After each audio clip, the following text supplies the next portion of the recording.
pendengar, kembali lagi di channel Bimbel Chief bersama Mistisya yang akan membahas materi kimia tentang reaksi netralisasi atau biasa disebut penggaraman. Dasar dari reaksi netralisasi ini, asam ditambah basa akan menghasilkan garam tambah air. Jadi, reaksi ini paling banyak digunakan untuk materi asam basa atau materi mencari rumus pH yang biasanya ada pada kelas 11. Nah, kita harus tahu dulu perbedaan antara asam dan basa. Untuk asam sendiri, asam itu adalah senyawa yang mengandung ion H+ di dalam rumusnya, sementara basa adalah senyawa yang mengandung ion OH- di dalam rumusnya. Jadi contohnya, misalkan untuk asam itu biasanya dituliskan di depan, jadi H+ ini dituliskan di depan senyawa seperti HCl atau H2SO4 atau misalkan H3PO4. Sementara basa itu biasanya dituliskan berada di belakang, misalkan NaOH atau misalkan MgOH 2 kali, atau bisa juga FeOH 3 kali. Jadi yang kita perlukan adalah suatu asam dan juga basa yang nantinya si asam ini akan menghasilkan H+ dan juga sisa asam, dan basa akan menghasilkan sisa basa dan juga OH-. Nah, sisa asam dan sisa basa akan menjadi garam, sementara H+ dan OH-nya akan menjadi air. Jadi, misalkan contohnya, asam klorida ketika ditambahkan dengan natrium hidroksida, kita namakan dulu ya untuk asam kloridanya. Jadi asam itu adalah H+, kemudian klorida itu adalah Cl-, maka nanti rumus kimianya akan menjadi HCl. Kemudian untuk natrium hidroksida, natrium itu adalah Na+, kemudian hidroksida adalah OH-. Jadi nanti rumus kimianya akan menjadi NaOH.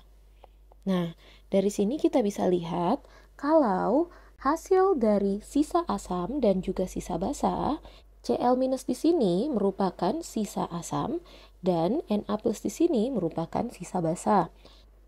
Sementara H+ di sini akan bergabung membentuk air dengan OH-. Oke, jadi ini akan bergabung, kemudian ini juga akan bergabung. Akan membentuk apa? Jadi garamnya akan membentuk NaCl dan H2O. Jadi seperti ini ya untuk reaksi dasar dari reaksi netralisasi. Nah, langkah kedua yang kita perlukan dalam menyelesaikan persamaan ini harus dalam bentuk reaksi yang setara. Persyaratan untuk persamaan reaksi bisa dilihat pada video yang lainnya ya. Jadi, sekarang kita lihat bahwa reaksi ini sudah setara, dan yang ketiga kita harus lihat bahwa reaksi ini harus mempunyai fase. Dan cara pemberian fase bisa dilihat pada video yang lainnya juga ya.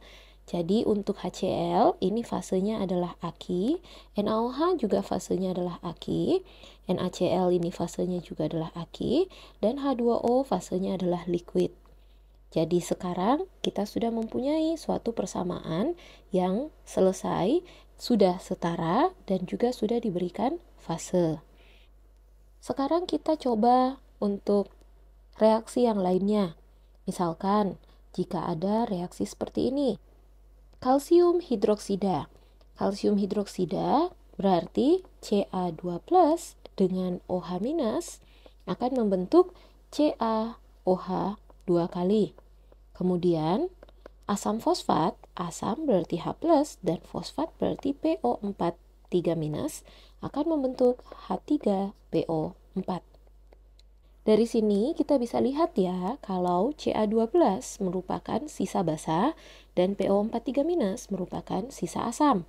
Sementara OH- akan bergabung dengan H+ membentuk air.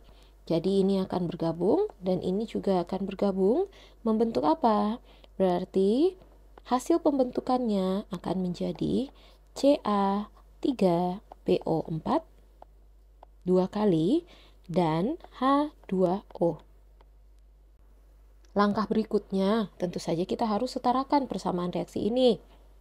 Berarti kita letakkan angka 3 di depan CaOH 2 kali dan kita letakkan angka 2 sebagai koefisien di H3PO4. Nah, selanjutnya kita akan letakkan angka 6 di depan H2O. Jadi koefisien H2O akan menjadi 6. Persamaan reaksi ini sudah setara dan langkah selanjutnya adalah pemberian fase. CaOH 2 kali adalah fase aki, H3PO4 juga aki, dan Ca3PO4 2 kali ini adalah solid dan H2O adalah liquid.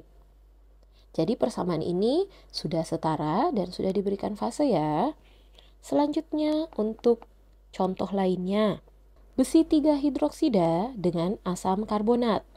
Jadi, besi 3 adalah Fe3+, hidroksida adalah OH-, menjadi FeOH 3 kali, kemudian asam karbonat adalah H+ untuk asam, dan karbonat adalah CO3 2-, berarti akan menjadi H2CO3.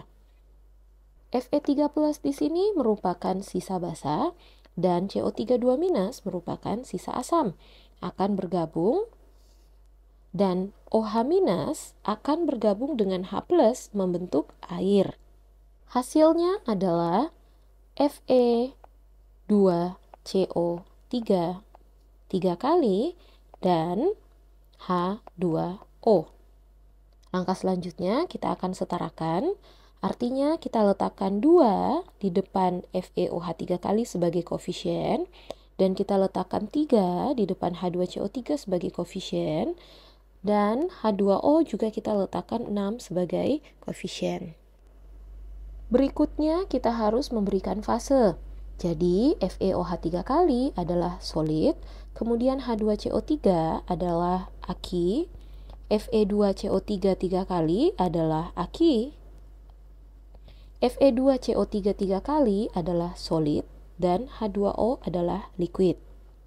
Contoh berikutnya adalah magnesium hidroksida dan asam oksalat. Magnesium hidroksida, untuk magnesium adalah Mg2+, hidroksida adalah OH-.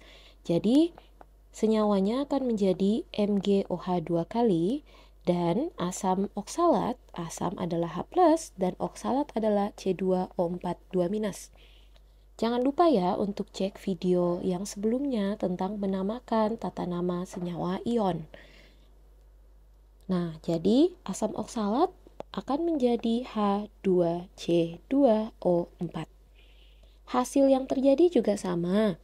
Jadi, untuk Mg2+ merupakan sisa basa, C2O4 2- merupakan sisa asam. Ini akan bergabung. Untuk OH- akan bergabung dengan H+ membentuk air. Jadi hasil yang akan didapatkan adalah MgC2O4 dengan air. Selanjutnya kita akan setarakan. Mg sudah setara, C2O4 juga sudah setara.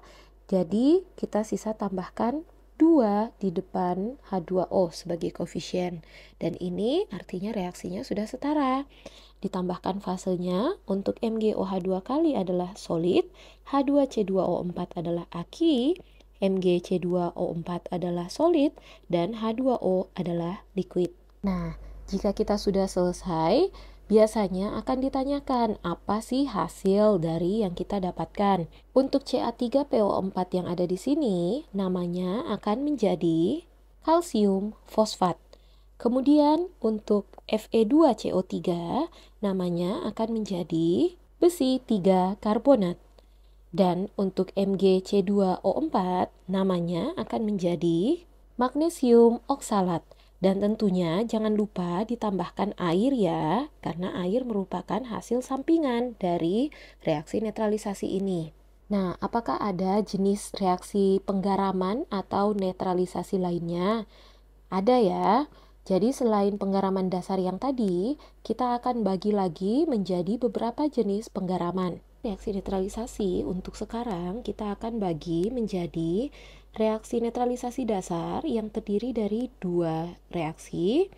Kemudian ada reaksi netralisasi yang menggunakan oksida, dan ada reaksi netralisasi yang menggunakan logam, dan yang terakhir itu kita sebut dengan reaksi netralisasi yang menggunakan senyawa hipotesis. Oke, jadi yang sekarang kita akan masuk ke part yang pertama. Tadi sudah ada dijelaskan tentang reaksi asam tambah basa menghasilkan garam tambah air. Sekarang kita akan masuk ke dalam reaksi yang kedua, yaitu amonia ditambah asam menghasilkan garam amonium. Nah, untuk reaksi amonia ditambah asam menghasilkan garam amonium, kita harus tahu dulu amonia itu apa. Amonia itu adalah senyawa dengan rumus kimia NH3. Dan fase untuk NH3 ini pastinya gas ya, jadi tidak ada hafalan pada tabel kelarutan. Nah, contoh yang pertama yaitu amonia ditambah asam klorida. Amonia adalah NH3 dan berhubung fasenya tetap, jadi kita langsung tulis ya, gas. Kemudian untuk asam klorida, asam berarti H+ dan klorida berarti Cl-, jadi senyawanya akan menjadi HCl. Asam juga pasti adalah aki. Nah, apa sih yang akan terjadi untuk reaksi ini? Jadi dari sini NH3 akan kita ubah menjadi kation, yaitu NH4 positif. Dan karena NH4 positif itu adalah kation, berarti kita membutuhkan anion untuk membentuk suatu garam. Jadi yang diambil pada HCl adalah Cl- sebagai anionnya. Jadi reaksi antara NH4+ dengan Cl- akan menjadi NH4Cl. Dan karena NH4 itu berdasarkan tabel kelarutan adalah mudah larut, berarti fasenya kita akan golongkan sebagai aki. Jadi sebenarnya untuk penggaraman amonia ini sangat gampang ya, karena langsung saja NH3 itu selalu berfase gas, HCl dan juga garamnya itu pasti adalah aki. Langkah selanjutnya kita akan setarakan. Jadi untuk penyetaraan di sini kita lihat bahwa reaksi untuk amonia dan asam klorida itu sudah setara dan sudah diberikan fase juga. Hasilnya apa sih NH4Cl ini? Berarti untuk NH4Cl akan menjadi amonium klorida. Contoh yang berikutnya, amonia tambah asam sulfat. Amonia adalah NH3 dan kita langsung berikan fase gas ya. Kemudian asam sulfat itu akan menjadi H2SO4. Ini adalah berfase aki. Jadi yang kita ambil di kation NH3 adalah NH4 positif, dan untuk SO4 kita ambil anion SO4 2-. Kita akan reaksikan dan menjadi NH4 2 kali SO4. Dan fasenya ini pastinya adalah aki ya, karena semua NH4 mudah larut. Selanjutnya, karena sudah selesai diberikan fase, kita akan setarakan. N pada NH4 itu berjumlah 2, dan ini harus dipisah ya antara N dengan H. Jadi kita akan tambahkan 2 di koefisien NH3, dan persamaan ini sudah setara. Jadi seperti itu ya untuk reaksi amonia dengan asam akan menghasilkan garam amonium.